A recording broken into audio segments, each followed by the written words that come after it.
জামাত ক্ষমতায় গেলে নাকি শরিয়া কায়েম করবে না, এই জাতীয় একটা কথা বলা হয়েছে না? ওদেরকে ধরে জিজ্ঞেস করেন, পাগল শরিয়া বলতে বুঝিস কি? আগে ক্লিয়ার কর। শরিয়া মানে খালি চোরের হাত কাটা? শরিয়া মানে খালি কেউ জিনা করলে পাথর মেরে মেরে ফেলা? এর বাইরে শরিয়ার কোনো শিক্ষা নাই? আরে আল্লাহ যেটা বলেছেন সেটাই তো শরিয়া, নবী যেটা শিখিয়েছেন সেটাই তো শরিয়া। জামাত কি বলছে? ক্ষমতায় গেলে ইনসাফ কায়েম করবো। ইনসাফ কি শরিয়ত না? বৈষম্য দূর করবো, এটাকে শরিয়ত না? গরিব দুঃখীর হক আদায় করবো, এটাকে শরিয়ত না? নারীদের ইজ্জত নিয়ে কাউকে ছেড়ে মেরে খেলতে দেবো না, এটা শরিয়ত না? আরে তোমরা শরিয়ত বলতে বোঝাও কি? শরিয়ত বলতে বোঝাও কি?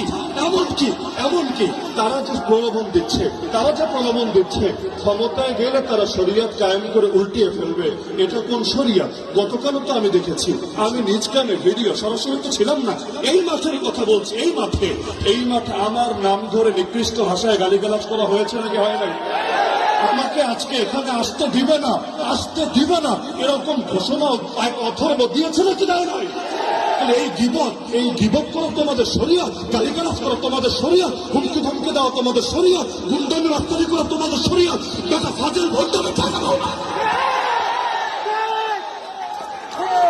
যতদিন একসাথে থাকো তখন কোনো দোষ নজরে পড়ে না, যখন আলাদা হও তখন ফতোয়া দিতে দ্বিধা করো না। মনে রাখবেন, আমরা ফতোয়াকে বিশ্বাস করি, কিন্তু ফতোয়া দিয়ে কেউ যদি ইসলামের জাগরণ, বাংলাদেশ পন্থীদের জাগরণ রুখে দিতে চায়, আমরা তাদেরকে সুযোগ কিছু দেব না।